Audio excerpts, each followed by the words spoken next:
Ruckerman.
Ruckerman.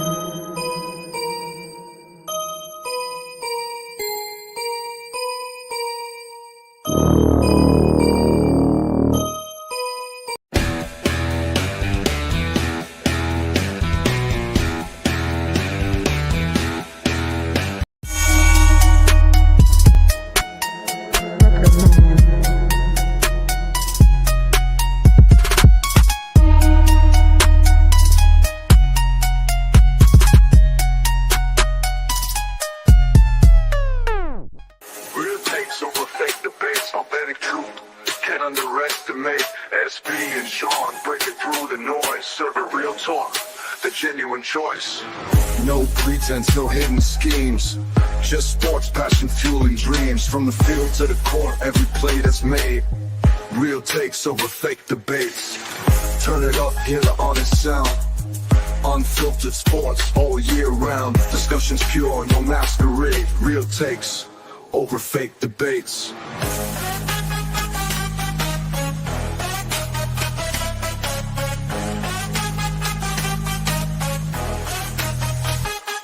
Turn it up. Over fake debates. Real takes over fake debates.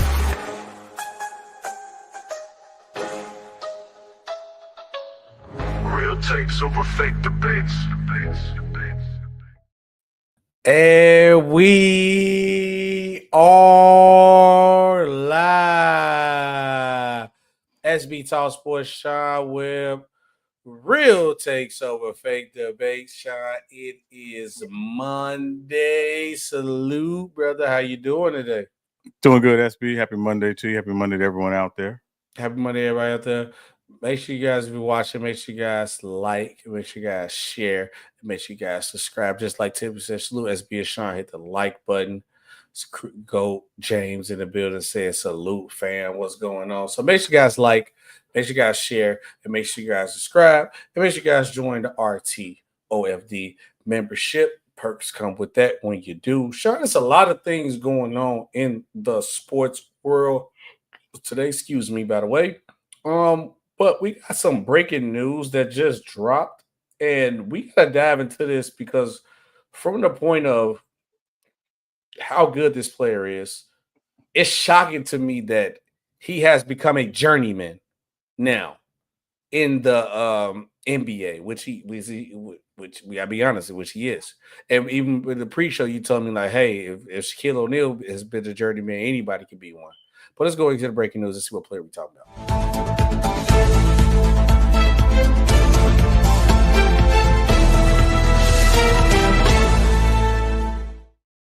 Breaking news from the RTOFD breaking news studio.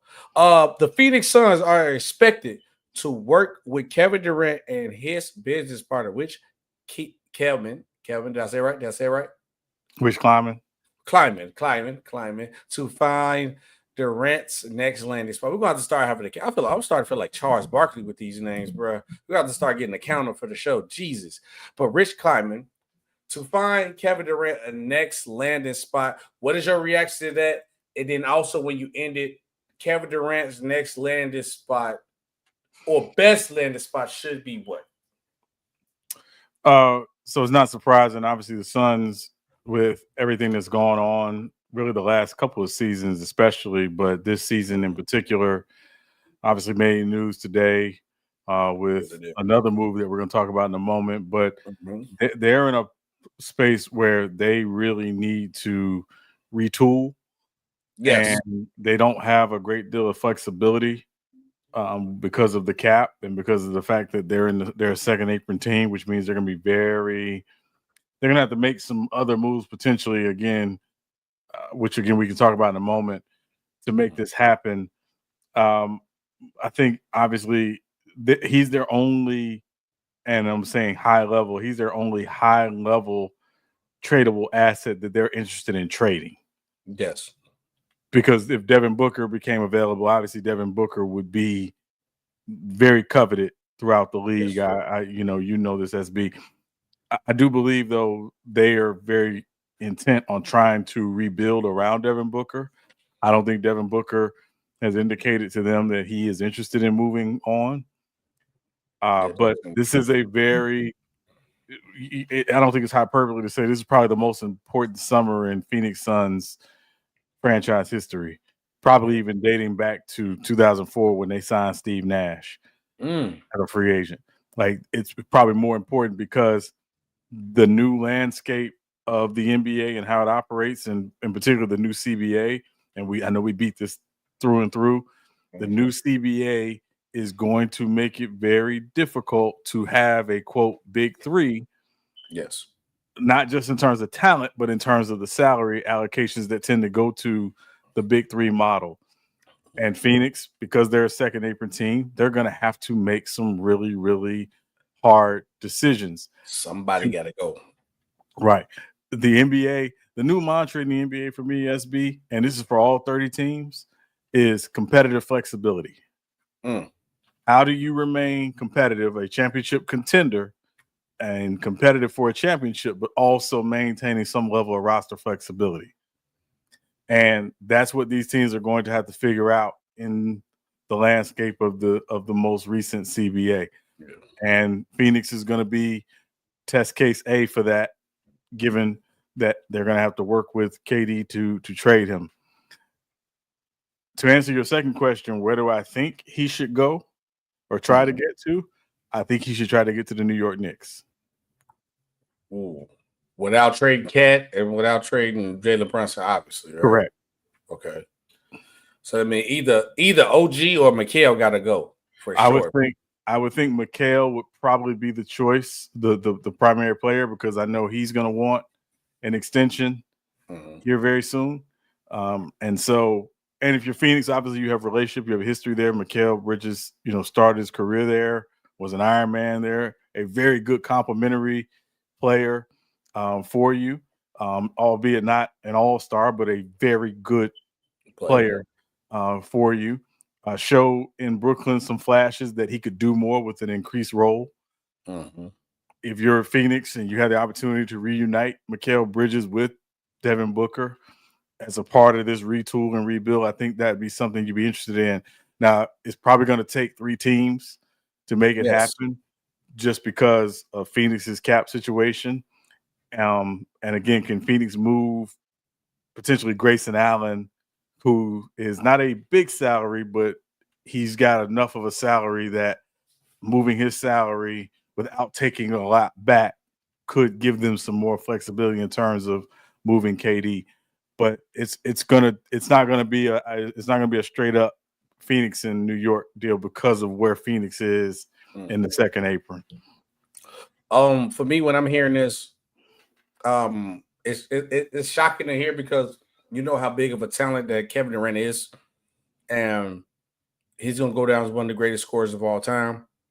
But one thing I do want to say is I want Kevin Durant to stop trying to be the GM. This is going to be his second or third team in a row he tried to do this with, and it doesn't work out. I'm going to say second way. It was after the Warriors, it was Brooklyn, and then it was Phoenix. I'm going to say 2 teams. One, stop trying to be the GM.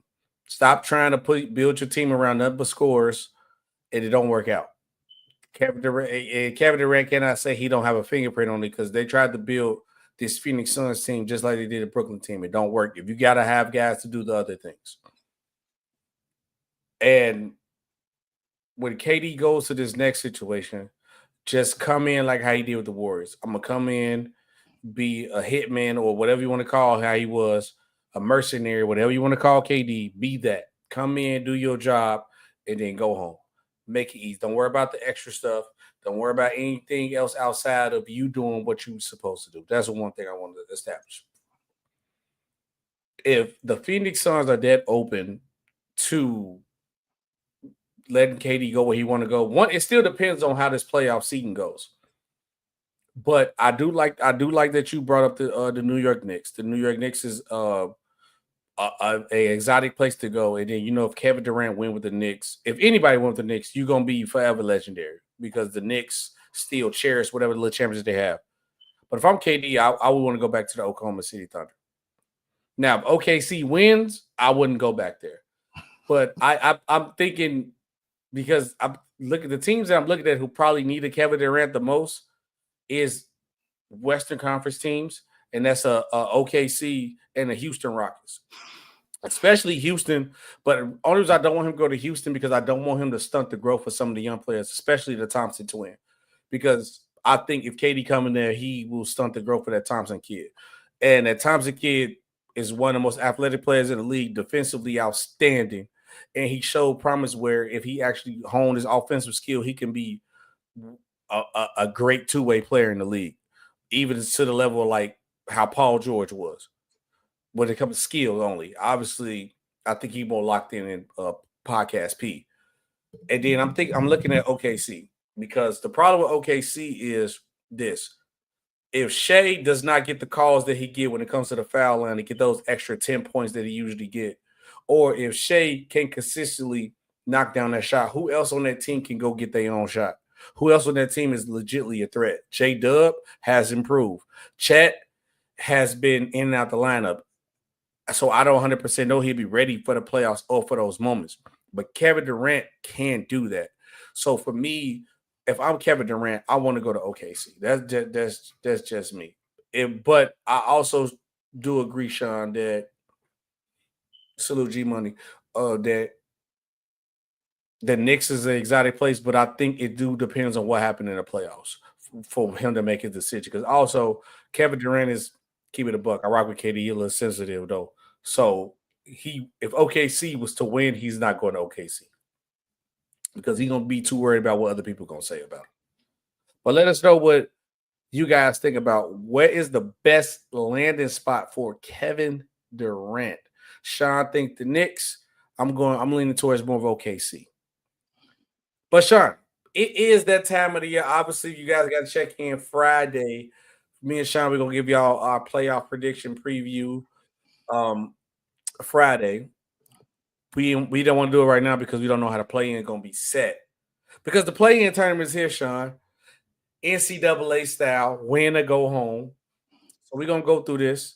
We're gonna go through the matchups. We're gonna set the matchups by interest of the podcast. The biggest matchup right now, and Sean, you're probably gonna get a lot of text from me during that time because I'm gonna be talking crazy if we win. If we lose, I'm probably gonna block you tonight and then talk to you tomorrow. But that's a different story for a different day. We gotta go through the play-in tournament bracket. First on the list, I set it up by interest. I know we use it up by like city order or conference order. It's all over the place. I went by interest order.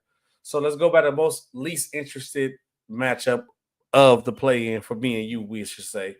Kings versus the Dallas Mavericks in the play-in. Who you got winning and why? Ooh, man. The Kings have actually been really good, surprisingly, with becoming Bulls West at post-trade deadline. Yes. For me, the question with the Kings is I'm not sure about the status of Malik Monk for the game. Obviously, he's been a big part of what they've been able to do in terms of staying in the playoff conversation later this year. For the Mavs obviously are playing with house money right now. I think we've seen flashes of when Anthony Davis and Derek Lively and Gafford and those guys are healthy along with PJ and with Klay Thompson, with Najee Marshall and some of the guys they have on that roster. Spencer Dinwiddie is another one comes to mind. I think they're a very dangerous team. I'm going to take them on the road in Sacramento. I'm going to take them to pull this one out in Sacramento. Jason Kidd, Doug Christie's interim coach, and obviously his first time, coaching a game of this magnitude. I'm going to take the Mavs just on the strength of Jason Kidd and what that lineup can do when they're healthy. Ooh, it's a lot of things going on with this series. I'm gonna say first thing first. Let me acknowledge the fact that I don't think no matter who wins this game, I think they both gonna get put out. Let me just say that one. I think the 7th and 8th matchup that we seen is gonna be the team that end up in the playoffs at the end of all. But if I had to pick one for this game in particular, I'm probably gonna lean towards the Kings. Now it could be my biasness towards those players that used to play for the Chicago Bulls, whatever you want to call it. But I think with no Kyrie Irving and the injuries of the bigs on this team too, I know Malik Monk is a big hit being out, but I think the Kings pulled this off in a nail biter. By the way, it's not going to be an easy win. I got the Kings winning. I think Sabonis and Zach LaVine, Zach LaVine and DeMar DeRozan are very experienced in the play-in game. Okay, I'm letting you know that right now, Sean. They are very experienced. So I'm going with experience over the point of them being experienced in the play-in, and I'm taking the Sacramento Kings to win this series. Win this the play-in series. Next up on the list, number 7 Magic versus the number 8 Atlanta Hawks. Sean, who you got winning and why? So as a resident Heat fan, I don't like either of these teams because they're in the Southeast Division. So I don't like either of these teams. I understand it. For me, there's something about Trae Young come play-in / playoff time that he seems to take his game to another level. The Magic obviously they are a good defensive team. They're a team that can throw some bodies at Trae Young. But also they've been just a bit disjointed really since getting Paolo and Franz back this season. I don't know if they are necessarily equipped to slow down the Hawks enough. The game's in Orlando. Obviously, Orlando should have the home crowd advantage, but with Trae Young, that doesn't seem to matter. No, it does not. And so this one, I'm actually going to take the Hawks in this one. Okay. The problem with this one is because I feel like which team would I rather play when it comes to this point in time? Because obviously my team going to have to see one of these teams. Maybe. No, we're going to have to see one of them because maybe we getting that done. But we gonna get there. We're going to get there. But I'm taking I'm gonna take the Magic. I know it's been like an injury-prone little season for them. And the Hawks have been a little inconsistent. I know they got Young. I know they got Daniels, and that Daniels kid is going to be probably one of the best defenders in the league if he keeps up what he's doing right now. But I think Orlando has, like, especially with the home field advantage, I think they had a different type of bodies to throw at Trae Young to get him out the way on the game because I understand, and I think the Orlando Magic understand that Atlanta could go on the road and win. And let's be honest, Orlando is not Madison Square Garden. If you could play in Madison Square Garden in a playoff game and be unfazed, trust me, going to Orlando would be cupcakes and ice cream, to be honest with you. So the home field advantage is not really that much, to be honest, but I give them credit that they're at home. So, it's easier for the role players to play at home. But what I'm looking at from the fact is they got different bodies to throw at Trae Young. So maybe you got the Suggs. Even I might even throw Paolo on him. And even you got I think he's still healthy this year. Isaac. I throw different big bodies on him and try to take Trae Young out the game and say, you know what? Hey, look, these other guys got to beat at the end of the day. And I think the Orlando Magic is the overall better team, even at this point in time right now. So I'm taking the Magic just from that point of perspective, where I know I got a bunch of different bodies I could throw at Trae Young, and overall, top to bottom, I think Orlando is a better team today at the moment. So I'm going to take the Magics getting this game. Next up on the list, which I think honestly this might be the best play in on paper, even though we got a rivalry for the next one after this one, but Warriors versus Grizzlies, Sean, the grenade thrower, and Ja Morant versus the greatest shooter of all time, Steph Curry. Who you got and why? I'm gonna take the Warriors at home in this one. I think the Grizzlies still make the playoffs as the AC, but I'm gonna take the Warriors at home in this one. Obviously, it was a very crazy game to close the season yesterday for the Warriors. End up losing to the Clippers late in the game or in overtime. But I'm gonna take the Warriors in this one at home. I just think the addition of Jimmy for these moments, who you mentioned playing experience. Jimmy does have playing experience as well. And the Warriors do too. The Warriors haven't historically been good in the play-in though. So can they buck that trend, this time and just win, one game and make sure that they get a few days off before they have to start their series on Sunday, I presume. So, I'm going to take the Warriors at home just because they're at home, and I think they understand this. They need to get this one and get it out of the way. So I'm going to take the Warriors at home. I have to agree with you that I'm taking the Warriors. I like the Warriors are at home, but the real reason why I'm taking the Warriors, because they are 0-, I think they 0-3 in the play-in. I want to be exact. If I'm wrong, let me know in the chat. I'm taking the Warriors because they got the play-in king, Jimmy Butler. Jimmy Butler is, so far at today's point, is Jimmy Butler only player to take a play-in team to the finals, right? Mm-hmm. Oh yeah, I'm gonna take the play-in king. I'm gonna take the play-in king, known as Jimmy Butler, and I think Jimmy Butler get over the hump. Even though I know he had a knee collision, and I'm not saying the Warriors lost on purpose. I'm not even gonna say that. I don't believe no team will lose on purpose. But if it's like, hey, we win, get a week off, that matters a lot. But I'm not going to force everything to go for this win that we could still possibly lose, and Jimmy Butler could be out, even though he stayed in the game. But I figured like they didn't really risk it, because I watched that game, and I ain't gonna lie, Sean, I think they looked at it was like, all right, we're gonna come back, we're gonna lock in, beat the Grizzlies at home, and get out the way. And what made me realize that, or I'm gonna say not realize, believe that, was when you got Jimmy Butler, who's known to be in the clutch, Steph Curry, who has got better in the clutch, but the shot for the win, you get Buddy Hield the ball. Yeah, I went back and I watched that replay. Obviously, I don't think Buddy Hield was the first option on that play. I think the first option was obviously try to get the ball to Steph.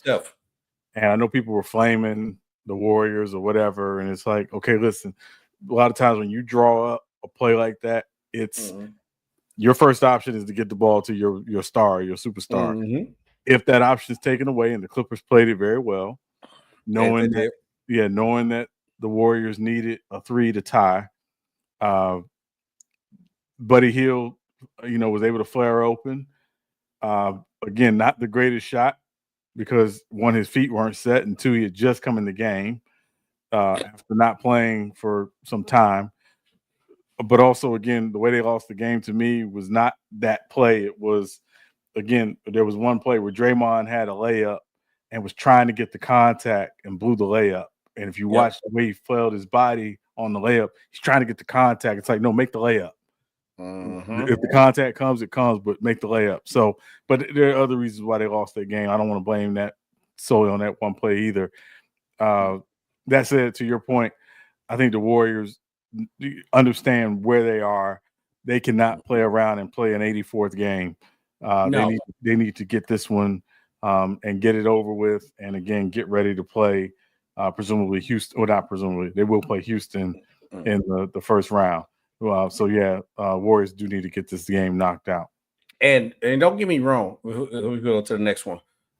Both of these teams understand how important this game is because you're in a position to say, hey, either you're gonna play OKC, because like I said, either which way, either a loss happened. I believe one of these teams will win the next game. Do you really want to play OKC, who's on a historic run right now, or a young Rockets team who overachieving? I'm trying to play this Rockets team that's overachieving. I'm not gonna lie. I gotta play them. And as much as I think at the top of the West, who is the easiest team to beat is probably be this Rockets team because the experience they're young, but they not going to be an easy out. They're the number 2 seed for a reason. I hope everybody know that. But if I'm the Rockets, I'm gonna say I hope the Grizzlies win. I think they got a better chance against the Grizzlies. If they play the Warriors, I think experience is gonna kill them. I think the Rockets probably win like the first game. If they play the Warriors, and after that, they probably lose like 4 straight. And it's just only off experience. Or it's going to go 6, but the Warriors win because I think experience is going to kill them. But last but not least, Sean, my Bulls versus your Miami Heat, 9-10. You know what I'm saying? I ain't throwing no shade out here, but we swept y'all this season during the season. I'm not throwing no shade. I'm just saying facts. But we swept y'all during the season. Who you got winning and why? Well, obviously, I'm taking the Heat. Obviously, 1 game to win. Obviously, to move on to play the loser of the 7-8 game. I'm taking the Heat. Mm-hmm. Again, what I can't have is a repeat of what happened last week with Tyler Hero Ball. But that said, I'm gonna take the Heat just because again, we've proven our mettle in the play-in and our ability to get in the play-in and figure out a way to squeeze into the playoffs. So I'm taking the Heat in this one. I'm not surprised you're taking the Heat. I think you think with your heart on this one, Sean. But the problem is with your Heat is we have beat y'all during this season. Got to win the game. And part of the Tyler Hero doing what he did, he was trying to play Chicago Bulls style of basketball. I'm gonna take the Chicago Bulls. This is a different team. We one of the best offensive teams in the league, one of the best fast-paced teams in the league. And I think for us to win, we got to come in playing our style of basketball. Don't try to come play Miami Heat style of basketball. Don't make it a grounded out game. Let's run up and down this floor. Run Miami out the gym. Because you know what happened run Miami up the gym? I don't believe y'all got the players to keep up with scoring.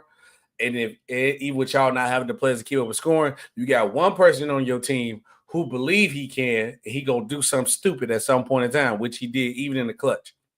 But he's like, hey, we down by X amount, so I'm gonna take this dumb 3.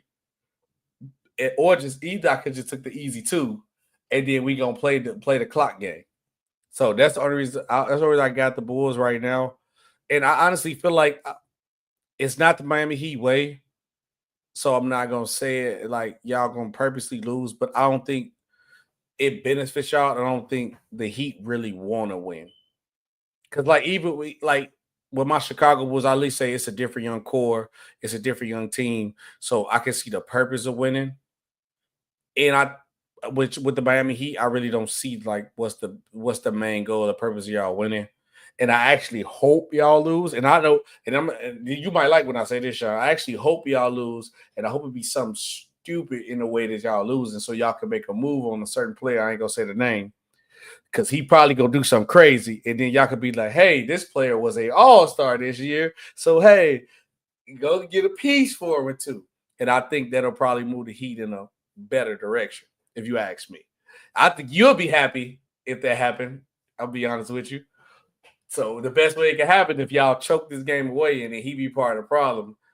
And from what experience that I learned with Zach LaVine and DeMar DeRozan, you better trade a player off where the value was there that summer, then wait a year too late. But we'll see how it goes. If that was to happen, Sean, would you be happy, or would it take for you to know what he got traded for you? It would take for me to know what he got traded for. Okay. I was saying, I was like, you just want him gone. But we got to keep going. Let us know what you guys think about our play-in tournament predictions. Who you got winning? Drop it in the chat. Make sure you drop it in the comment down below on the video. Sean, at a point of time, we did award predictions for at the beginning of the season, and I want to recap a lot of things that we did. We could go to the conferences first. Let me move the title out the way because I want us to be seen. Let me see, and let me do that. And let me take this off the screen. All right, let's. Then we're gonna do our award prediction, but let's go back and look at.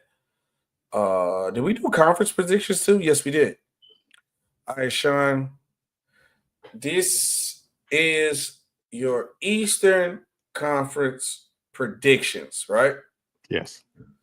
How did you think that you did? Obviously, I got to look at the conference. I think only one you got wrong was the Charlotte Hornets, which we all thought highly of these guys during that year. You thought they would be a playing team. I thought they was going to be a playing team too. Yeah. And the 76ers obviously let you down too. So besides the Sixers and the Hornets, how did you feel about your East predictions? I felt pretty good. Certainly didn't know Cleveland was going to be at the level that they were, but they were. And then obviously the biggest one is not having Detroit. Yes. In this, I thought Detroit was probably going to need another year before they would be a serious play-in, potentially playoff team, but they arrived a year early. So those are the two that come to mind immediately for me here. Yeah, Detroit, I ain't gonna lie, Detroit definitely shocked all of us a lot. But shout out to Detroit, and Cade Cunningham has finally took that leap. Let's go to my East predictions. The crazy part about it, I had Philly as a play-in team, so I was kind of getting close to that point with Philly. I got 3 of the play-in teams right: Chicago, Atlanta, and the Heat.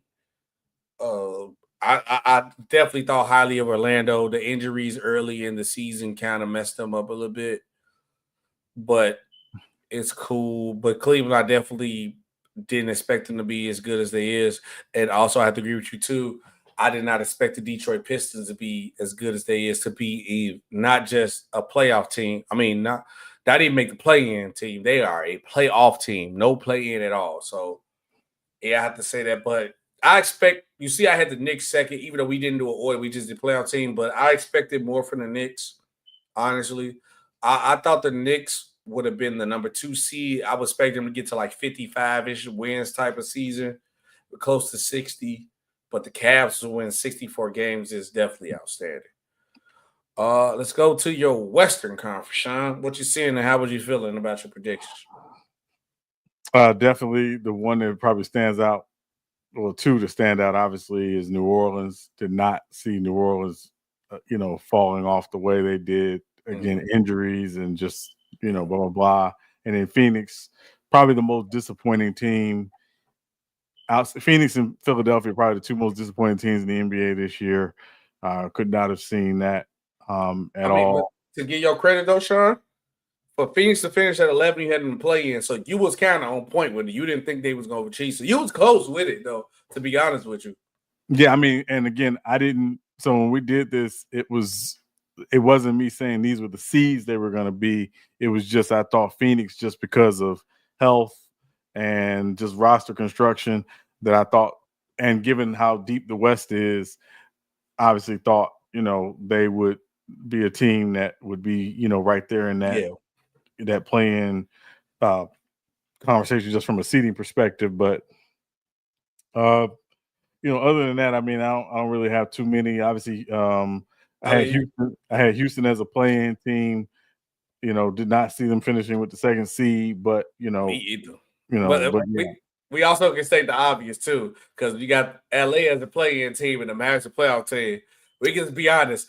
If you thought they would go trade Luka Doncic, you should have played the lottery or something else, because nobody in mama thought that was gonna happen, because no way. Right. Yeah. And also the Kings traded De'Aaron Fox too, by the way. I didn't think that was gonna happen this year either. Right. So, yeah. That, and then obviously, the team that probably is not talked about enough is the Clippers. That when I remember when we did this, I think I even said during that podcast, like 1 through 13 in the West, to me, is going to be a dogfight. The two teams I didn't see being very competitive in the West were Portland and Utah, and Portland was actually more competitive than we talked about, which I know. Shout out to Chauncey Billups and them for having the season they had, but. Yeah, so I think it was just a function of just how deep the West is and how tough the West is. And I don't think I know we'll talk about this on Friday, but I think the West playoffs are going to be very unpredictable. Yes. We're going to try to predict them, but I think they're going to be very unpredictable. I agree with you on that. And let me go to my West.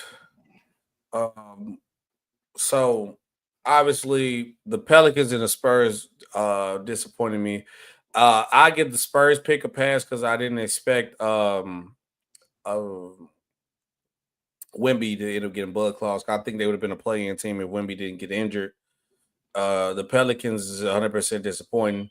The Lakers, obviously, we definitely stated that nobody expected them to get Luka Doncic, because if I knew Luka Doncic was getting traded, I would have took Mavericks off my board.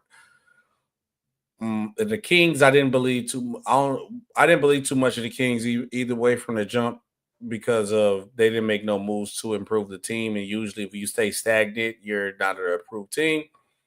Address the elephant in the room. I believe too much in the Phoenix Suns. That was wrong of me. I don't know why I thought something else was going to change, but it did not happen. If the Phoenix Suns are Phoenix Suns, so I definitely got that wrong. And the Timberwolves ended up getting a spot. That was cool. The Nuggets was solid. The Mavericks, I thought, would have been in the conversation of where the Rockets was at, but I didn't expect them to trade Luka Doncic. So, yeah, in OKC, obviously, we was definitely highly on OKC. Now, Sean, we got to go into our award predictions. We got to chop it about your award predictions and tell me how you feel about them. Go ahead. Go down the list. You got the MVP, DPOY, Sixth Man of the Year, Most Improved, and Coach of the Year. Also, say who you predicted, because obviously for we the audio podcast people, say you predicted it, then who you think gonna get it, and how you felt about your pick during that time. Right, yeah. So for the MVP, I chose Luka. Obviously, at the time, Luka was still in Dallas. Generally, when you get traded, if you are in the MVP conversation, that generally takes you out of the MVP conversation the moment you get traded. So Luka's not anywhere in the MVP conversation, albeit still having a very good season, and he doesn't qualify because I don't think he played enough games anyway. But I had Luka as the MVP, my MVP choice. DPOY, I had Bam Adebayo. Again, I think Bam's going to make all defensive team, but he's not going to win the DPOY. Rookie of the Year was very difficult to pick because we just didn't know with this rookie class which guys are going to be in which roles. I was trying to find a guy that I thought got picked very high, but also would have a big part of team success. I picked Reed Shepherd from Houston. He was very much a fringe rotation player for them this year. He didn't play a lot of games for them. So, I just took Reed Shepherd, just kind of pulling a name out of the hat on that one. It was kind of either Reed Shepherd or Stephon Castle. And with Castle, I just wasn't sure about what his role would be with Chris Paul. And then obviously they got De'Aaron Fox, and but yeah, I took Reed Shepherd as my Rookie of the Year. Sixth Man of the Year, I went with Jordan Clarkson from Utah. Again, with Sixth Man of the Year, it's always kind of, does this player start too many games to win Sixth Man of the Year, or do they come off the bench fully? You just kind of never know. But I will say my last two picks, I really feel confident about. My Most Improved player, Jalen Williams from OKC. Obviously, that was a good pull. Yeah, thank you. That was a good pull. I'll give you that one. I ain't want to cut off you in soliloquy, but that J-Dub pull was a Most Improved great pull. That was a great pull. Yeah, so Jalen Williams, obviously, just becoming an all-star this year, taking his game to another level. OKC, having the season they had. I thought OKC was going to have a great season this year, and I thought he would be a big reason why. So I took him as my Most Improved player. And Coach of the Year, I took Kenny Atkinson from Cleveland. Obviously, I thought Cleveland was going to be really good this year. Could not have predicted them being, winning 64 games this season. But Kenny Atkinson was my coach of the year choice during the preseason. Yeah, I think the last two picks you hit the nail on the head. And then with J-Dub too, people don't even realize that it's a possibility that SGA and J-Dub probably make all NBA and all defensive team this year. Whew, it's gonna be tough. Only thing that I think is not a lock is SGA making all defensive team. But J-Dub is making all defensive team, and he's going to be all NBA third team. And SGA is making MVP, so y'all be first team. So only thing is, it's not J-Dub that's in question. It's SGA that's in question, to be honest with you. Right. All right, let me go through mine. I think I hit on the first three. My last three, yeah, I'm excited. But so for MVP, I had SGA, obviously the clear-cut winner for MVP. I knew SGA was going to have a big year this year, and I knew the OKC Thunder needed it.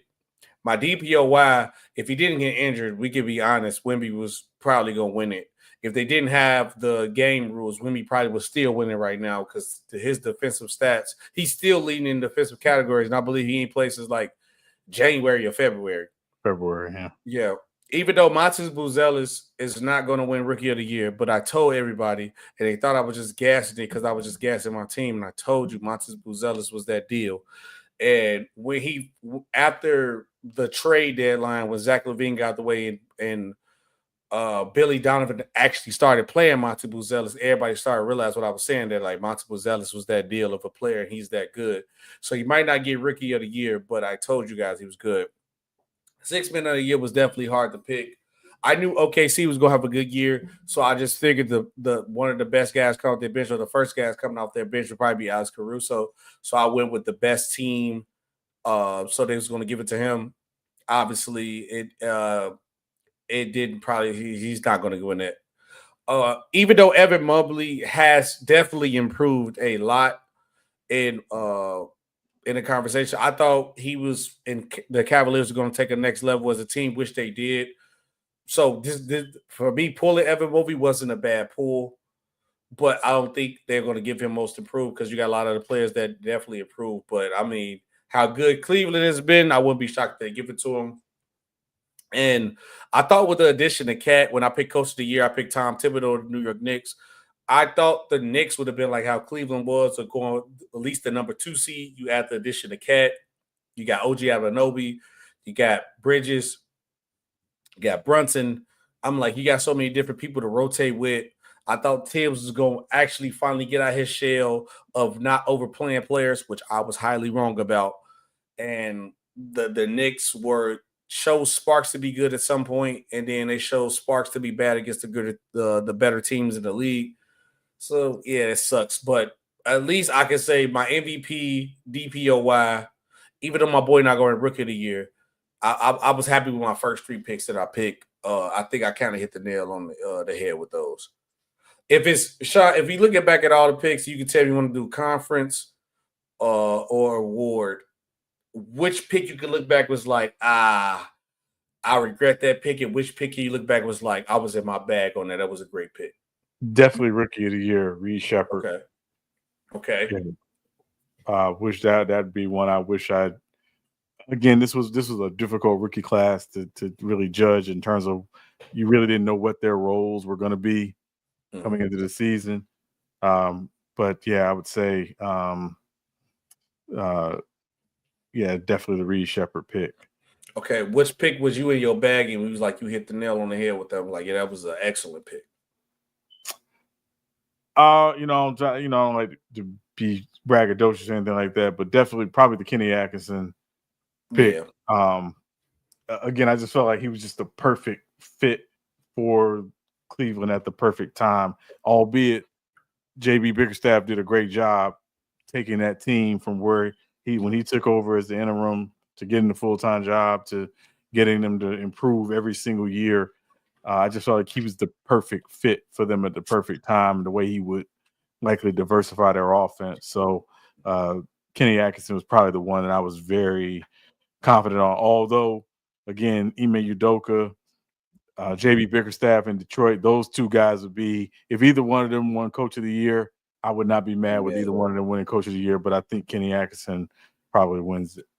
Yeah, because I think Cleveland playing out of their man, but also then if you want to argue with for the OKC coach because they win 68, but yeah, if I had to be honest, if I had to go back and pick before I go up, man, Ime Udoka got to be the coach of the year because nobody had the Rockets being as good. To take a team, and I look back in at the point in time the Rockets where they had the preseason power ranking, they had them ranked with like being a play-in team. So you took a team that everybody believed was going to be a play-in team to the second seed. I'm sorry, he has to be the coach of the year.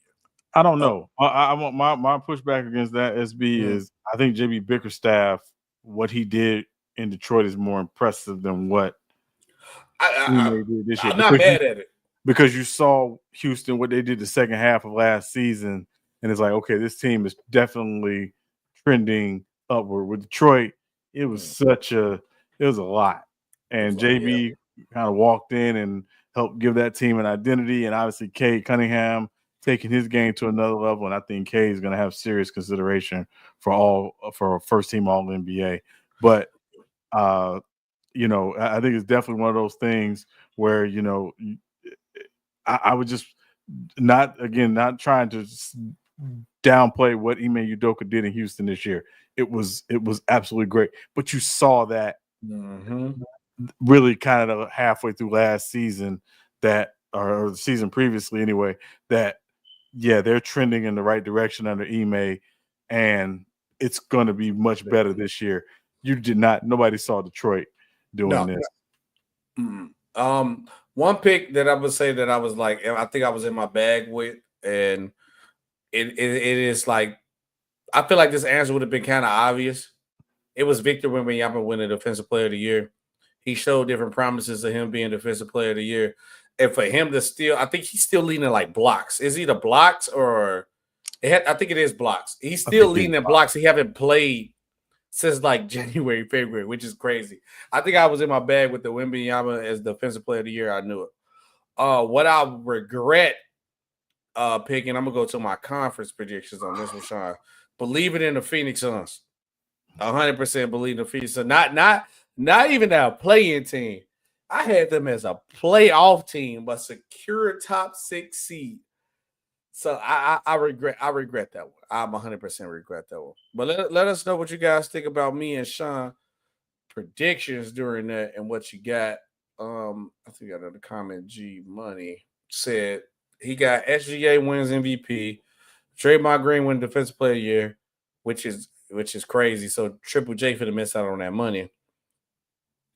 Kenny Atkinson, Coach of the Year, which is a good pick. Stephon Castle was Rookie of the Year, and Dyson Daniels. Shout out Dyson Daniels of the Atlanta Hawks. He definitely so just for clarity, those were our preseason yes choices. Those are not our choices now. Those were our preseason choices.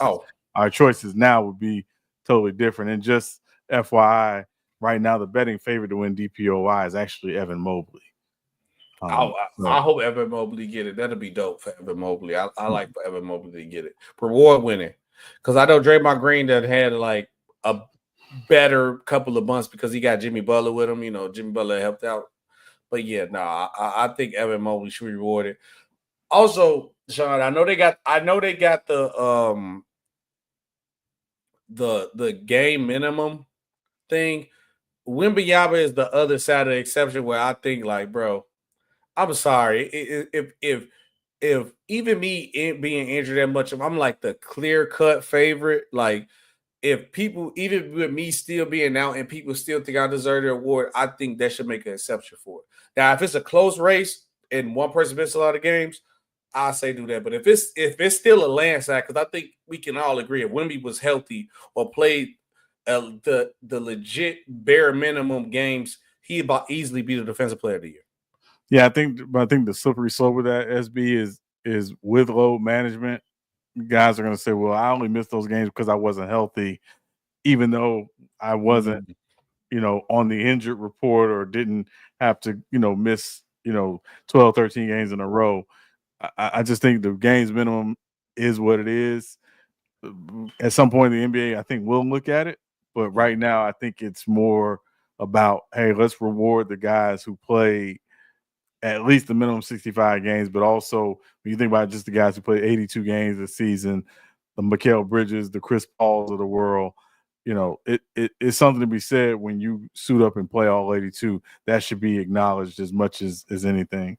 No, I have to agree. I mean, I can't argue that. I'm not even gonna argue it at all. But we got some other drama going on NBA because there's always some extra drama going on. And 9 times out of 10, if it's drama more than basketball, LeBron James is most likely involved in it. Which LeBron James is involved in it, where Isiah Thomas took shots at LeBron James for a certain reason, maybe a weird reason. But Sean, we're gonna react to the clip and you tell me what you think about it. Let's go back to this. We go right here. Wait, present. Go back. There you go. Okay. See what Zeke had to say about LeBron. Shirts and skins is what they're doing. I just totally 100% object to this. And if I was the GM or coach, Me too. I would never let one of my players walk out on the floor looking like this. I mean, we are a professional NBA league. We ain't summer league. We ain't at the YMCA. Listen, I think coaches got to go back to suits. Absolutely. I just mean Absolutely. I just think college and pro. I just think the professionalism in our NBA league has diminished so much. And I look, I like LeBron, I'm a fan of his, so forth and so on. But to walk out on the floor before a game with no shirt on and shoot, I mean, come on, man. Where we at? What we doing? Where we at? Now, if you want to, Adam Silver, if you want to find somebody, find that. Put a fine. All right. Zeke had to say a lot about LeBron James warming up without a shirt on. He felt like it was unprofessional. He think Adam Silver should have found LeBron. He said, I guess he wanted to go at suit is not a respect to the league. Yeah, Sean, what do you think about? Hold on, wait, Sean, because this is a good comment, real quick. Hold on, before we get into that, he said, player one said that 65 game limit is watering the awards down. The fact that Cat is going to make first and all second NBA over KD based on a few more games played is dumb. Do you agree with that or disagree with that? I disagree. I think what the 65 game limit is put into place is so guys who do play at least roughly 80% of the games, 80% of the NBA games are the ones who qualify for certain postseason awards. On your job, if someone comes to work half the time and you come to work 95% of the time minus your vacation and sick days, should you both get the same raise? No. So I think that's what this is a matter of come to work. And again, I'm not taking, if guys want to load manage, that's fine. That's their right. That's their choice. But understand, if you load manage or you don't play the 65 game minimum, you will not qualify for certain awards. That's the way it is. Yeah. So I think we got to just be honest here. And it doesn't mean just because you didn't play 65 games that you didn't have a good season. It just means you don't qualify for the awards. That's all. I'm gonna attack this comment from a different point of view from you, what you're saying, because even if like they was 65 games in, I still think if KD plays 65 and Cat plays 65, I'm still taking Cat over him for an all NBA team because the Knicks have been playing better. And it was at a point in time during this season, I know the Knicks slowed down a little bit. Cat was playing at an MVP level. Like, Cat was like third or second in the MVP race this year, and his team in the playoffs. Like, the Suns not even in the playoffs. You got to reward winning too at that point. So even with the 65 game limit, I rock with KD as a player, and I think obviously he's a better player than Cat overall, but this season, no. Even if they both played the same amount of games, Cat deserved the spot over him. The Knicks are a better team, and Cat was playing at an MVP caliber level. Now the Knicks don't get as much credit because they've been throwing the games away against bigger teams, but guess what? They are not a play-in team. They are a playoff team, and they are top of their conference. The Suns are not even in the playoffs at all. The Suns didn't make the playoffs at all. They're out 36 games. And if you throw them in the Eastern Conference, they'll make the playoffs, then they won't. They'll be behind the Heat. So they'll still be 11 in either conference. So we got to reward winning. But I'm sorry, I just saying that comment. That was a good comment. That thought topic. But back to the point of what Isiah Thomas said about LeBron playing shirtless, pre-gaming shirtless, and felt like it was unprofessional. How do you agree? Do you agree or disagree with this? So let me say one thing really quick, SB. Nobody is above reproach. Okay. Nobody's above reproach. I know there are people out here who defend their favorites and the guys they love and to the nth degree, but nobody's above reproach.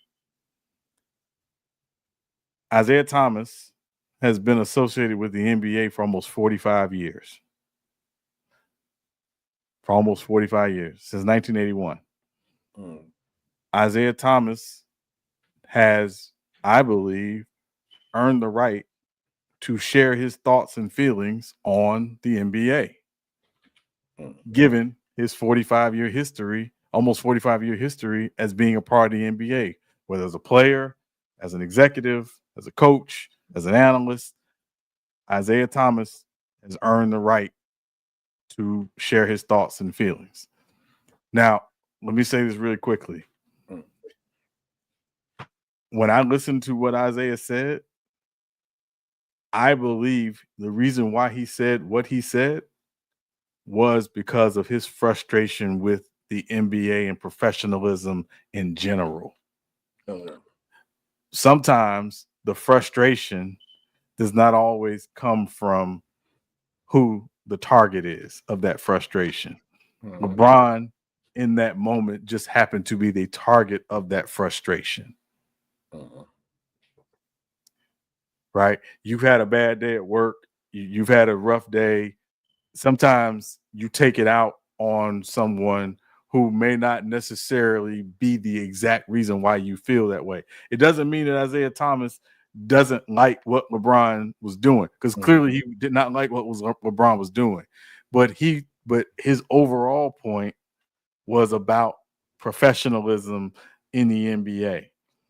There are others, Eddie Johnson, former NBA player, great, now a commentator, echoed what Isiah said. He said, if you're at work, and again, when you're pre-gaming or you're out doing shoot around, their thing was you should be wearing team gear.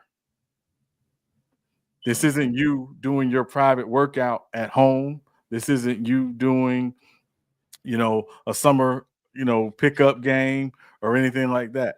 I went back and I was trying to find some video to see, if guys did this. I found a video of Kareem Abdul-Jabbar in 1990. This is after he retires, at training camp with the Lakers, working with Vlade Divac. Kareem is shirtless, working with Vlade Divac, but it's in training camp. There's a small video, but again, Kareem does not work for the Lakers. He's there supporting the Lakers as a former Laker, working with their young center. So I think there's a couple things to consider here. There's going to be a gap in terms of how things are viewed just because of the generational thing. We have to own that. We have to own that. But I want to be also very clear. Isiah Thomas, as well as anybody else who's played in the NBA and any NBA legend or former player, has the right to critique what they see. They've earned that. Just because you don't agree doesn't make them haters. They've earned that right. Now, again, I think LeBron being shirtless in a pregame or doing a pregame shoot around or his pregame workout or whatever in the arena was the problem. If LeBron is doing that someplace else, and again that video leaks, it doesn't make it's because he's in his workplace. That was the issue with it, and that's why many of them didn't like it. Right? I can't go to work dressed any way I want to. As much as I like to, I can't. I can't just roll out of bed and just walk in the office. Right. So, again, what the professionalism looks like, that's a greater conversation. And I also want to say this really quickly, SB, because I think we need to make this point. The NBA under Adam Silver has been far more player-friendly, has been far more player-centric in terms of not necessarily demanding players do certain things like adhere to a dress code on the bench and in post-game. So while we've allowed things to be a little more relaxed, I do think there should be, to a degree, and I'm not saying specifically what, to a degree there does need to be some standard and some standardization. What that looks Kuzma, at least. what that looks like remains to be seen. But again, it's should coaches be wearing suits? I don't know. I'm not an NBA head coach or an assistant coach, so I don't know if NBA coaches should be wearing suits. That's a matter of coaches and the teams and things like that. There are some who say coaches should still be wearing suits. But post bubble and things like that, they did kind of relax the expectation of dress code for coaches. So I think we just need to kind of find some common ground here, again, with where the league is and what does the aesthetic that the league wants to put out in terms of players and coaches and things of that nature. But just because you don't agree with Isiah Thomas does not mean he's a hater. Isiah Thomas has earned the right to critique the game the way he sees fit. When anything becomes LeBron, you're always going to be labeled a hater, no matter what, if you don't agree with LeBron. But for me, I just think Isiah, like you kind of put a little bit more clarity on it, where it's like Isiah probably feel the way about what's something going on with the professionals of the league.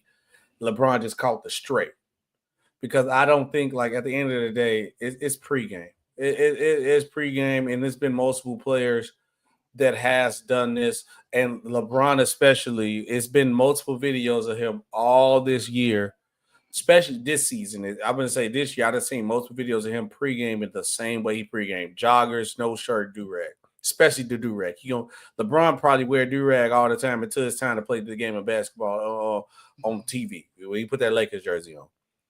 So if my only problem with Isiah Thomas, if this was a problem, and I know he on NBA TV, and it ain't been the first time the Lakers have been on NBA TV, and it ain't the first time they probably show LeBron James pregaming, why haven't you been said anything that has been a problem? Or I know you probably seen somebody else pregame like that, so why are you not saying nothing during that point in time? That's my only thing. I do also agree with your point that it's probably a different viewpoint from the generational point, because obviously it was different during Isiah them times. And Isiah ain't really got that clean of a slate, because you can't say, hey, the league losing professional is not as professional supposed to be, and I can YouTube a video of Isiah Thomas choking one of his coaches mid-game. That ain't professional either.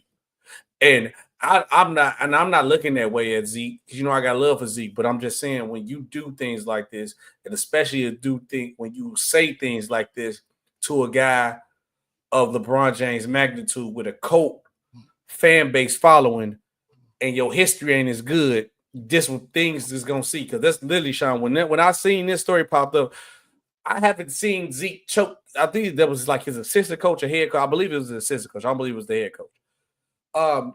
I haven't seen that video of Zeke doing it in years. But as soon as you say something about LeBron, people gonna dig up your past instantly. Like, oh, this ain't practicing with pregame with my shirt off ain't professional, but look, ain't this you mid-game because you upset choking your coach? Is that not professional? And I think sometimes, you have to be, I don't want to say cautious of who you attack because that's not necessarily fair. Because if you say how you feel, this is America, you should be able to say how you feel. But it also it comes with that territory of that. But I'm also say I don't believe LeBron practicing with a shirt off is not that big of a deal. It's pregame. When nobody really in the stands, it's hours early before the game. It'd be different if I would feel what Zeke's saying if it's like 30 minutes or an hour to the ball game time. It's fans in the stadium and LeBron like that. But if ain't nobody in the stadium but really the staff and it's 4-5 hours early, I don't think it's not that big of a deal. I think Now, I think the separator though, SB, is the cameras. If there were no cameras, this wouldn't be a big deal. But it's LeBron. But camera on that man 24/7. Well, and again, I think that's where and again, I don't want to speak for Isiah Thomas. What I tried to glean from Isiah Thomas and other NBA veterans who aren't playing in the NBA who agree with Isiah was the cameras are on. You're in a professional environment. It's not that it was pregame or his, early day workout. It's the cameras were on. The cameras are on because something's going to be shown to the public. And so that's where I think there has to be the limit. Now, again, if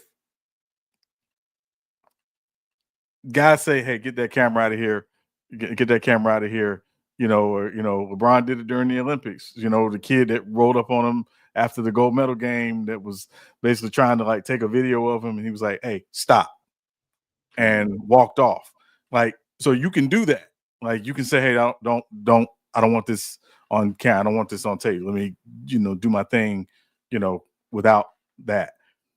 And they'll respect that. So again, I think that's where, again, the issue, the shirtless, pantsless, socksless, whatever, the issue is that when you're taking this type of footage, it's because it's going to be shown.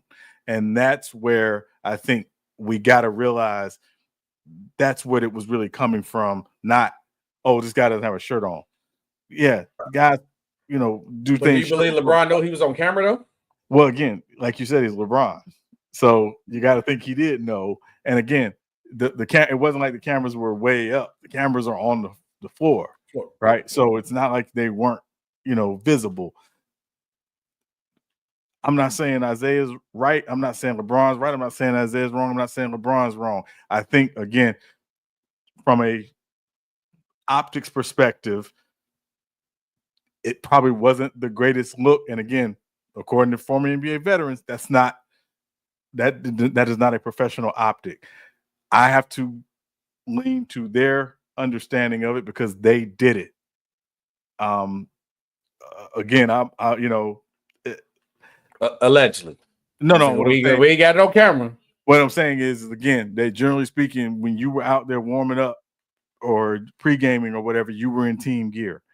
So that's the way it is. It's just, and so if you're not in team gear, you're not in some form of uniform, and you're at your workplace, because again, you're in your arena, an NBA arena doing this, again, I think that's where, and the cameras are on, that's where there's some, credence to what they're saying. But again, this is an NBA. The NBA has to, I think, again, address some of these things in the offseason and look at, again, if a player's on the floor, pre-gaming or whatever, they should be attired. Whether or not they have on headphones or all that other stuff, that's a different animal.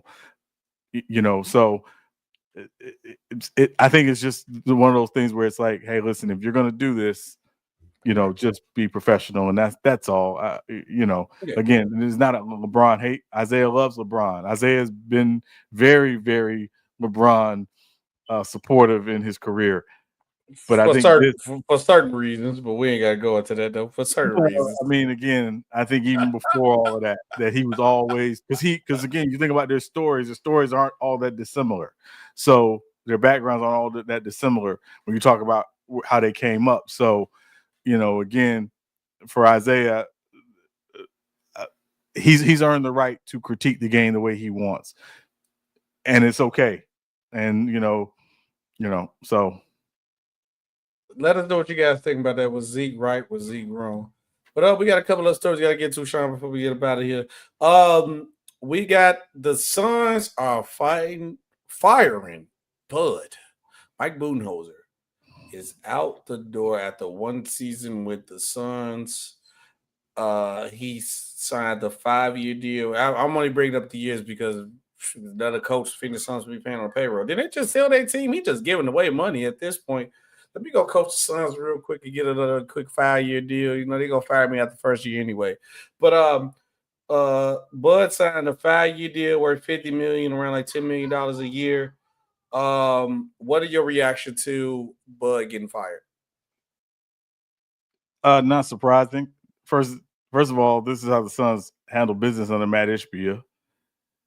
At some point, though, they got to own. It's not the coach. They're going to have their fourth coach in 4 years. That's unheard of in the NBA. And in a lot of ways, I think the NBA is becoming NHL in terms of coaches. And we mentioned this the other day. And again, currently 3 coaches in the NBA are remaining from the pandemic with their original teams. 3. 30 teams, 3 coaches. That's not a good look. And I know there are a lot of people who blame coaches. Always get the blame. Oh, this team, the way this team plays because of the coaching. Sometimes it's not the coaching. Sometimes you got to have players who actually give a crap. Mm-hmm. Sometimes you got to have a front office who actually says, hey, we're not as well constructed as we think we are. We've got to fix and construct this roster better. Mm-hmm. Sometimes you got to have ownership who says, hey, this is not a microwave meal. It's not going to happen in 3 minutes or less. We have to be okay being a little patient here. Yep. The Suns have none of that. So it's not surprising the Suns have handled business this way. And to be frank, they're going to get a new head coach because there's only 30 of these jobs. Somebody wants to be an NBA head coach. Yep. And someone's going to get this job.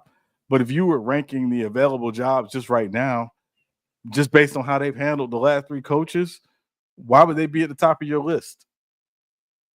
Unless you just want a free paycheck because they're going to fire you after 1 year. That's it. So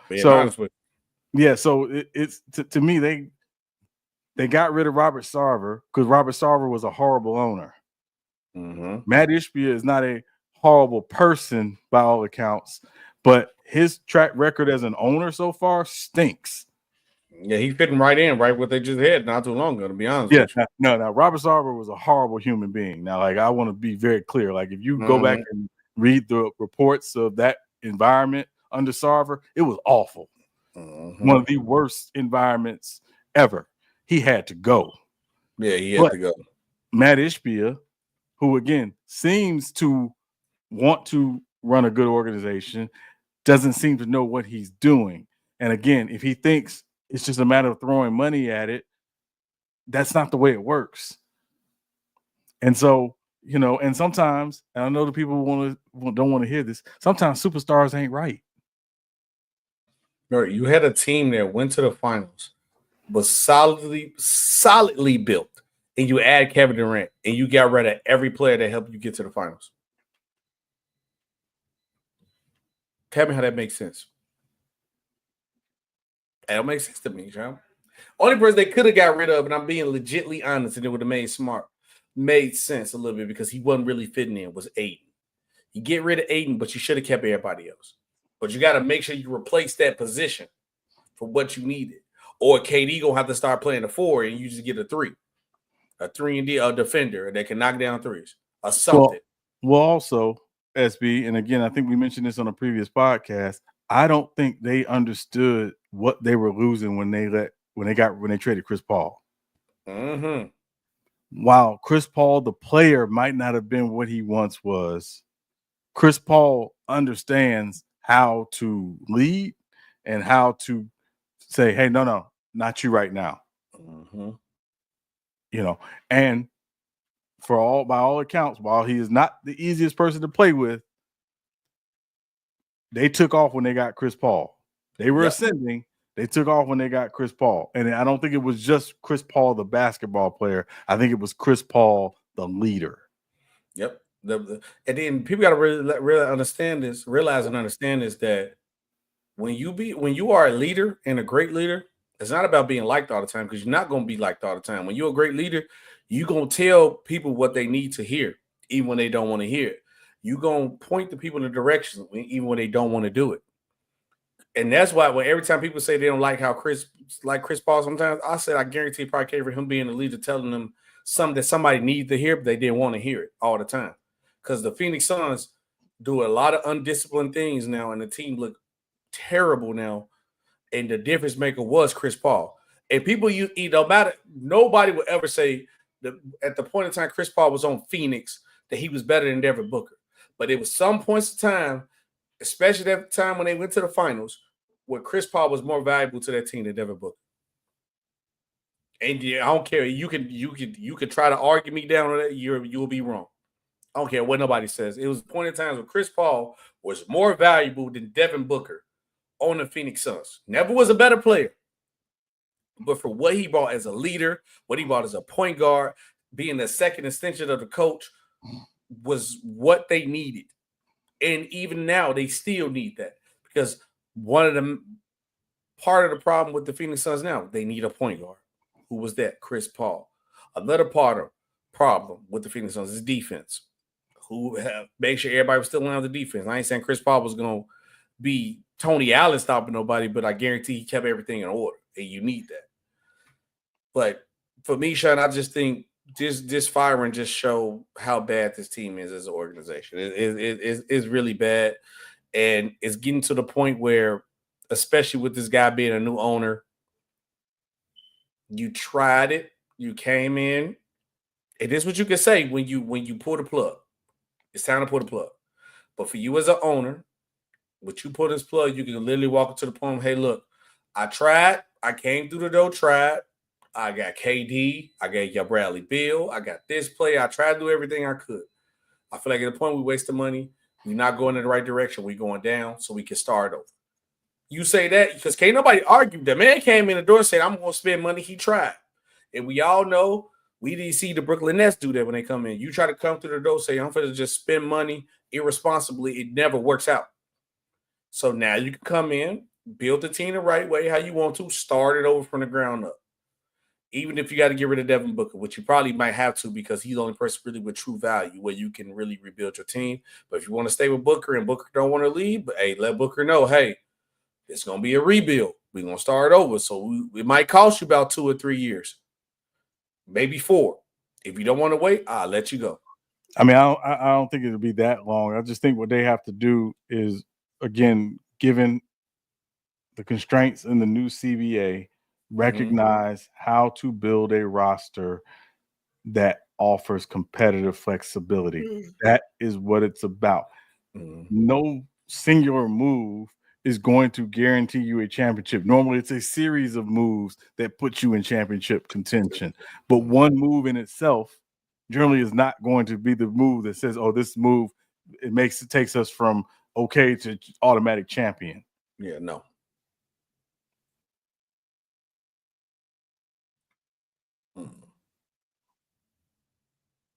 I'm saying I can think of one move that turned the team to just only one move alone turned the team to a championship, unless they was already a championship contender team like KD to the Warriors. And that's what I'm saying. And that's what I'm saying. Usually you have a core, you have something that says, hey, we're right there. We are just this one move away from putting us over the top, or what we believe is over the top. But it's because you made a series of moves previously that put you in that position. It is not just, oh, we just walk in, oh, one move, oh yeah, that's the move right there. That's the one thing that'll make us the champion. It doesn't work that way. Yeah, no, I don't at all. Let us know what you guys think about the Phoenix Suns firing Bud. They're coming down below. Next, Sean, we got to talk about the Pelicans releasing or firing top executive David Griffin. after 6 years with the team. I'm gonna keep it real, Sean. I said it through the pre-show, I'm gonna say it through the live show. Zion got my boy cooked. He believed all in Zion. Zion ain't panned out, especially with how the team was set up with BI and all the other guys on the team. Them not working out. Cook David Griffin. Because when he got all the picks, ended up picking Zion, we were just praising him a couple years ago. Oh, Griff, one of the best GMs. He been cooking. Now he gone. So what's your reaction to it? That's my reaction to it. I think Zion cooked him. If you have to be asking me, Griff got fired because of Zion. I mean, I think certainly that didn't help. The guy that you ostensibly built your franchise around is either A, unavailable, or B, off the court, just a knucklehead. I mean, Zion ain't a knucklehead, but he doing knucklehead activities for sure. Okay, we'll call it knucklehead adjacent. Okay, yeah, okay, I'm down with it. No, I think it's certainly, obviously, you get 6 years to try to put your team in a position to be better. Now, again, when he walked in, it was basically the Anthony Davis trade and then drafting Zion right after, or right around the same time.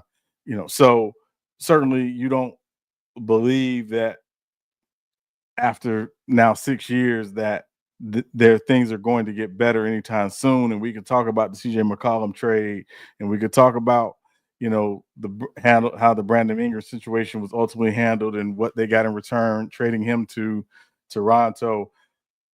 Yep. They were a team. If you looked at their roster, if they were healthy, we believe they would have been a team that would have been in the playoffs.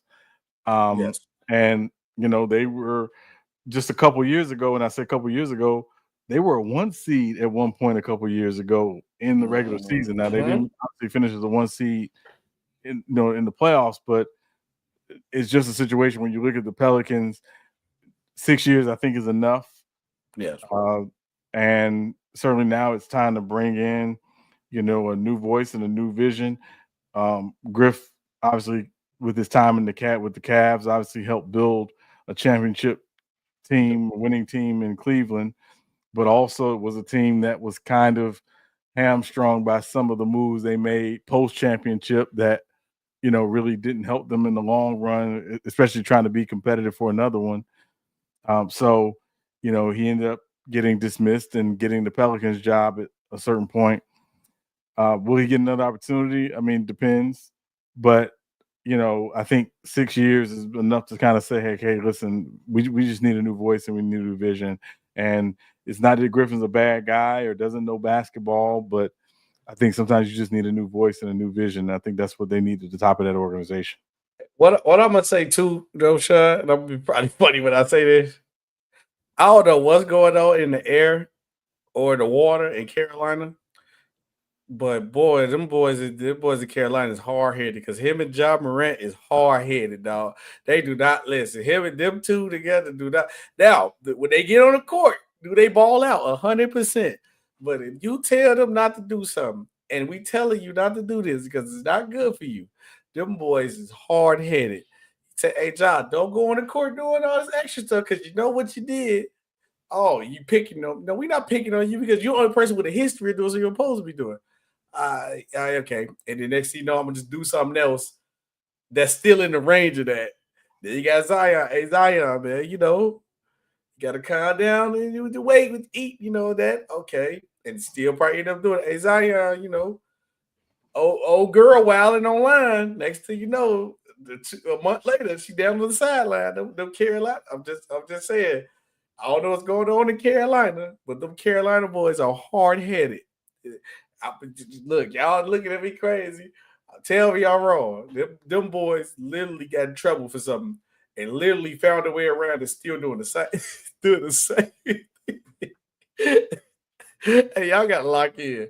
But, okay, next story. But they also said it's a possibility that Hall of Famer Joe Dumars is the front runner to replace him. I was trying to look up his history of executive. I believe his last job he had was with the Pistons, the Oakville Pistons. So he hasn't been in this role for a minute. Yeah, he was with the Pistons for obviously several years. Actually, when he retired from the Pistons, he joined the front office pretty much right after. Right, yeah. Built, the team that won the 2004 championship, but also went on like a 7-year run where they were in the Eastern Conference Finals at minimum. So again, I think Joe Dumars understands how to build a team. I think where again it kind of caught up to him and them was just some of the draft choices they made, particularly later in that era, and just some of the roster construction, picking Andre Drummond when you have Greg Monroe and just some of those type of things. Yeah. But from a personal perspective, Joe Dumars is also a native of Louisiana, and is Louisiana, in his heart, I believe. Also, albeit someone who spent a lot of his life in Detroit, but a bit of a homecoming potentially here. And I think again, what Joe Dumars is going to bring is a vision, short and long term, for this franchise, which again is why he makes sense for them. He's going to have some major questions to answer this offseason. Obviously, we'll dive into that a little bit later on. But he's a good choice. He's a really good choice. He's going to bring a calming influence because that's who he is, so I think he makes a lot of sense for the New Orleans Pelicans. I think with him being a hometown native and then him being like he already showed that he has the ability to build a championship team, sometimes you might have to get a guy with a different look and perspective. And also, you got to bring that new guy in to come clean house. I just think with this New Orleans experiment, it's time to clean house, top to bottom. Everybody must go. Everybody got to go. And I think you come in and bring a new face in. Also with Joe, you see what's going on with the league. So the positive of cleaning the house is look at the top teams in the league. You got OKC Thunder. You got the Rockets, Celtics, Cavs. What do this team, all those teams have great dynamic is, hey, we found the young core, and once we found the young core, we put vets or we made moves to make them grow and build us over to the next level. And if anything, like you said, the Detroit, I won't deny that. Detroit history when he was there with the draft picks was kind of bad, but shaky. But one thing I can say, Joe Dumars would get the right vets that fit. And he could go find the players that people sleep on too. So with that, and I also think with that Detroit type of mindset, I think he would give the Pelicans a different look. And also, Sean, I'm just thinking of the future. This is the last thing. This is the main thing where I'm circling my point to. It's the expansion that's coming soon. It's a possibility that this Pelicans team will be in the Eastern Conference. Right. And Joe Dumars, even though I know the league different, for somebody to say the league different, it's not the same league. He understands and have a mindset of how to build a team through an Eastern Conference. Eastern Conference basketball, West Conference basketball is always different and it's still different to this day. I think with the formality and familiarity of him being in the East, that will help too. So I think for future reference, this could be a great move in the long term too. That's just me.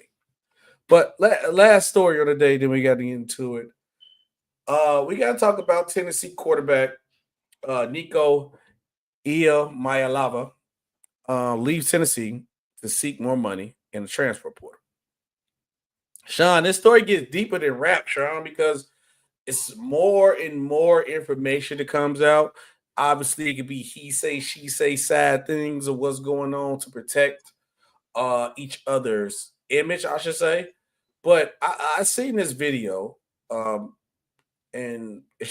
I'll shout out the content creator who made this when I see the name again because I dropped my notepad with the name on it. But let's watch this video, Sean. Tell me what your reaction to this is. Here's what you didn't know about the drama surrounding Tennessee football and their former quarterback, Nico Iamaleava. News broke on Thursday that contract negotiations were happening between Nico and Tennessee football in order for him to return, but at a higher value. He was making around $2.4. The family of Nico was seeking $4 million.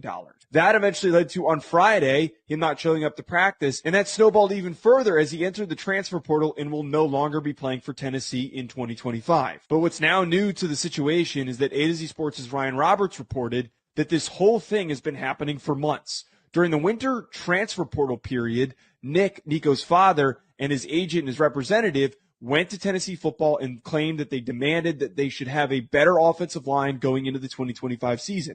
They weren't satisfied with the development of the roster and the offensive line around Nico, so that led to them asking for more money. In the last couple of weeks, though, these negotiations were happening behind Nico's back, and even at one point going behind the back of Nico's father, and it was simply just the agents trying to find out what value could be found at other schools, and also seeing if more money could be coming from Tennessee. This caused the relationship between Josh Heupel and Nico to completely sour to the point where Nico is no longer going to be playing for the team. Now, where Nico ends up, it's uncertain because they reached out to Oregon. There was no significant interest. They reached out to UCLA and USC, and while they were interested, they weren't going to give them the $4 million that they were seeking.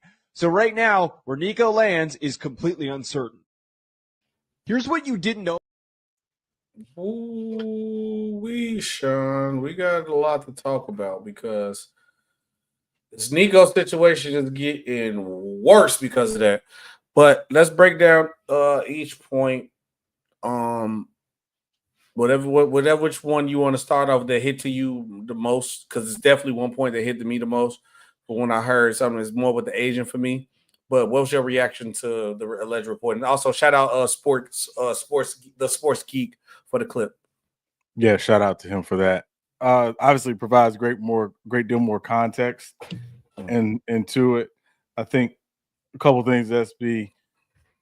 I want to be very, very clear here. Nico and his people are not wrong for doing what they're doing, which is maximizing his value monetarily, right? They're not wrong. And I will never, ever, ever, ever decry or push back against somebody maximizing their value. Because, again, you don't know how long you're going to get to do this. Yep. So maximize your value. Now, here's the other side. I'm not mad that Tennessee decided to move on because just like it's well within his rights to maximize his value, Tennessee is well within their rights to move on. That's the nature of a relationship, and both people can say, hey, this isn't working out, and one of us can decide to move on. That is the nature of the beast. I think the greater problem here comes, and the person who we really should be flaming right now, and the group we should be flaming right now, is the NCAA. Because they could have gotten out in front of this years ago, and they chose not to. They kept standing on, these are student athletes, and these are student athletes. And they did not want to start to frame and treat them as employees, because that's what they are. That's what they are. And again, just to make this more practical, if you do a certain job, you have a certain job, and you see someone who has the same job, albeit someplace else, getting paid a significant amount more than you, it's like, hey, wait a minute, we need to talk about this. Now, if the story in Sports Geek's report is true, the fact that they met and talked about some concerns around the offensive line, and Nico saying, hey, I'm going to stay, but you guys got to upgrade the offensive line, because he could have put his name in the transfer portal in December and gone out on the open market and gotten potentially more money. Don't know. I'm not saying I know that to be true. I'm saying that that's a possibility. Mm-hmm. If they didn't upgrade the offensive line or the roster as they discussed, then Nico is saying, from my perspective, hey, I got an opportunity here. I'm going to probably get hit more. I'm going to have to do more. I need to get some more money. I'm not mad at that. I'm not upset at that. Now, and I don't want to take your point because I know you want to talk about the agent perspective, but the agent perspective, I think, is going to be a little interesting, because I think agents have conversations behind the scenes more than people probably realize. And sometimes they have conversations without their clients actually knowing they're having these conversations, but it's just so they have something to bring their clients. Should a situation come up where, hey, we need to look at some other opportunities based on some of these back channel conversations I'm having. But please go ahead, SB. For me, and then you said some great too about like, hey, like if my agent, obviously because your agent job is always he gonna try to get the most money because he get the most money possible because he get paid off of it. But also don't have the conversations to see what's going on, but don't have the conversations where it's turning me away, tricking me out my spot because we still got to secure the bag that we have. And my only problem with the agent is at the end of the day, you still work for me. Don't, because to a point of you having conversations to turn off the coach and the organization that I work for, that's a bad thing. And your job is only to be like, see what opportunities is out there, come back to me. And if I give you the green light to go aggressive on it, then you do that. That's my only problem that I really have with the agent point of view. Like at the end of the day, you still work for me. If we get real text effective base, what we gonna be at, where we want to be at, and we probably get to the point where hey, we might need people because we talking X amount of dollars.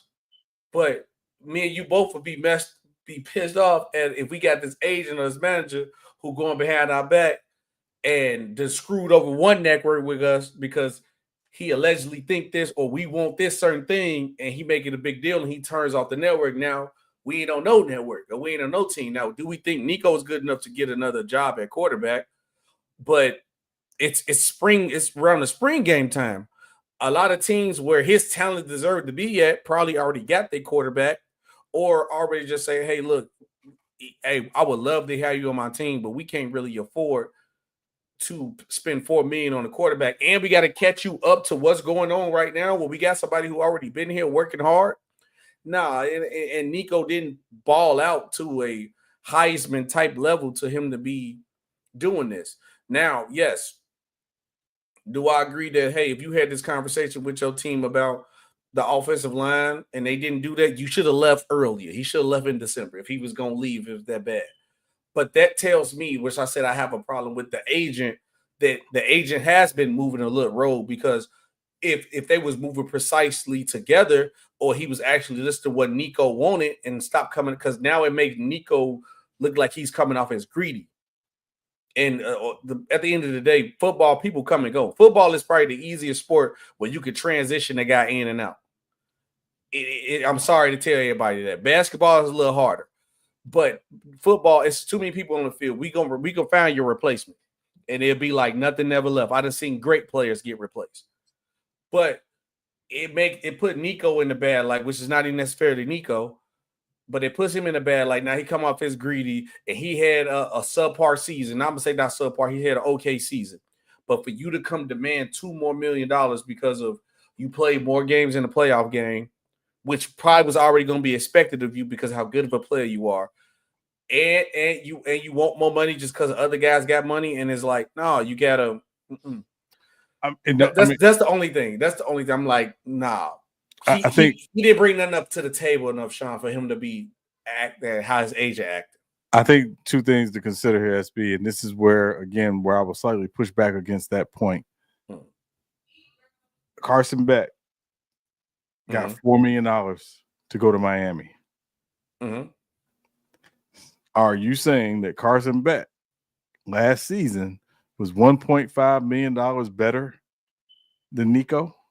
No, but Carson Beck was smart enough to know when to leave, and he knew he had the offer on the table. That's the difference. That's the difference. Well, but sometimes, that's the thing about the market. Now, guys can be in the transfer portal, and I will say I've seen I know one personally transferred to a school, got to that school, things did not go well upon transferring to that school even before the season started, and then that player ended up transferring to another school. So this is this to me, the issue is not Nico, the issue is not Tennessee, the issue is the NCAA has continuously, since NIL became a thing, starting in 2019 with the rule in California, has decided not to put some level of regulation and some level of structure around what this looks like. So it's going to continue to be the wild, wild west. And again, if you believe, whether it's true or not, you believe you have a market and your market value is set at where a counterpart of yours who plays the same position and had similarly a kind of okay season, I don't have a problem with Nico and his people wanting more money, particularly if they said, hey, because I don't think the question was about Nico getting more money in December. I think the questions were around, hey, this part of our unit isn't very great. Are there going to be resources put to improving this unit between now and the time we start spring? If it didn't happen, and it appears that it did not happen, then Nico has to make a decision for Nico. And again, this is the business side of it. It's not just about this college pride and about, it's a business now. And these kids, young people, are getting paid. So again, to me, it goes back to the NCAA from a football and basketball perspective, did not put any structure and regulation around this to ensure that, okay, hey, if you sign here, this is what it is. This is what it has to be. This has to be a part of it. They didn't do any of that. And it should have been universal across the board. I don't care what schools spend for players. That doesn't bother me. If a school has the money, spend whatever it takes for you to get players. I'm also not mad with a player saying, hey, this school offered me $2 million. This other school offered me $2.5 million. I'm going to go with the 2.5. I don't blame you. So that's where we are. And I think that's what we had. I think that's where we really seriously need to put, again, the NCAA needs to be put on trial for this, because they're the problem here. It is not Nico, it's not Tennessee, it's the NCAA. No, with real NCAA point, I don't have no problem with that. I actually 100% agree with you. We've been talking about this, that it needs to be a structure. They need to figure out something out, or that will protect both sides, a player and the team. And especially, I'm never mad at a player getting more money. I'm never mad at that.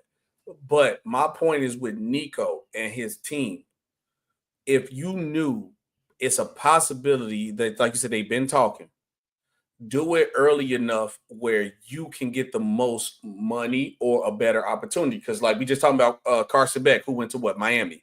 Now, if Nico would have probably went around and left out at the same time as Carson Beck did, let's keep it a buck. They probably gonna take Nico over Carson Beck. No matter if Carson Beck wanted to go be with his girlfriend, that he eventually went down to Miami and probably lost his man and ended up breaking up with her anyway. South Beach down there. But the point is that's my problem with Nico team wise. The NCAA problem, I'm not arguing that. We locked in on that point that the NCAA is part of the problem why everything is all out of the loop and everything is all wrong, because they don't want to put a restriction, a structure on what's going on with the NIL, because it is the Wild Wild West right now. And honestly, Sean, I don't believe they really want to do it because they're making so much money off everything. And then guess what? It's spring camp right now. And we got a headline story of college football, and guess what? They're making money off this right now because Nico just left one of the top freshman prospects. Now this just because now they're making money off this story. So I don't ever believe they're going to put structure on it, because they want these stories of this is college football first time having a free agent buzz or a player mobility buzz. Let's be honest. One of the biggest stories in the NFL offseason, Saquon Barkley going to the Eagles. In NBA, always had that. Guess what? We just had a big story right now. Luka Doncic is leaving. So players changing scenery is a big story. And college football never really had that on a consistent basis where it can happen out of nowhere and it shocks everybody. Like right now, if Archie Manning just be like, you know what? I want $5 million. I don't want to be in Texas no more. That'll be on the front line of everything. And I believe that's why we won't never see no structure with it, because they want that clickbaity era story where we can make a quick another dollar. So now Nico doing this, NCAA probably just got another $1 million worth of attention off that. But last thing before we end up, we're going to end the show. A couple in NFL insiders and college football insiders reportedly feel that Nico got a lot of bad advice when it comes to this situation. So just real quick, we got to shut it down. But do you think Nico got bad advice of how the situation is playing out? I mean, it's really hard to say because, again, I would assume that his advisors are somewhere with his dad, who's a big part of, his management, and obviously his agent who represents him. Whether he got bad advice, I think is for me, it's hard to say. Right. Because, again, I think there were probably conversations that Nico and his team had with the program, with Josh Heupel and with the program after their season ended, and things clearly from those conversations to the beginning of their spring practice, something didn't happen. There's a disconnect somewhere. So I don't know if it's bad advice as opposed to there's just a disconnect. But again, wherever Nico lands, and he's going to land somewhere, it's just a matter of where and in what capacity and what role. But I don't know if he necessarily got bad advice because, again, I think it's hard to say without fully knowing everything that was talked about post when their season ended last year to now to present. I see Action Jackson said TJ. I haven't seen what TJ said. I'm sure I was looking for it real quick, but if it's something crazy that TJ said, I'm gonna have to definitely look at it. But from what I'm seeing from the title, it says TJ said that Tennessee is lying when it comes to Nico. So I'm gonna have to look that up. We're gonna look that up later. It might have to bring the story up again. They said Nico. Actually, Jack also said Nico had a problem with play calling. I'm not shocked. He a freshman. I'm not shocked with that if he had a problem with play calling. And that's another thing too that I think, because a lot of these players are trying to go to a bigger level. And one thing that I have learned too, Sean, is that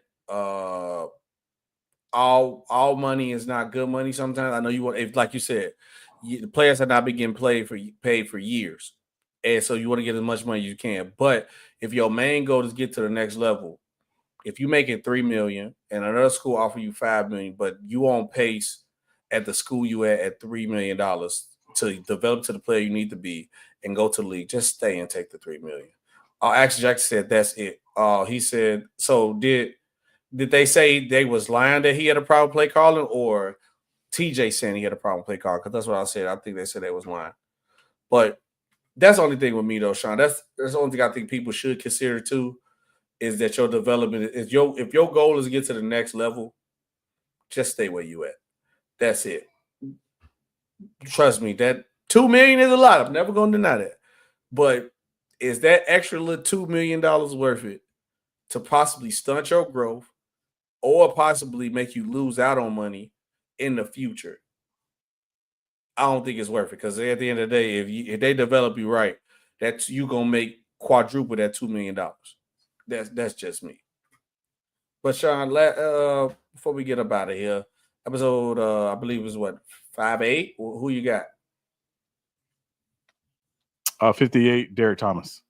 Derek Thomas, I like it. I'm going to go Von Miller. I'm going to go Von Miller.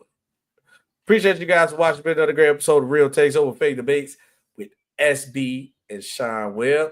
And we will see you guys on the next one. Peace out.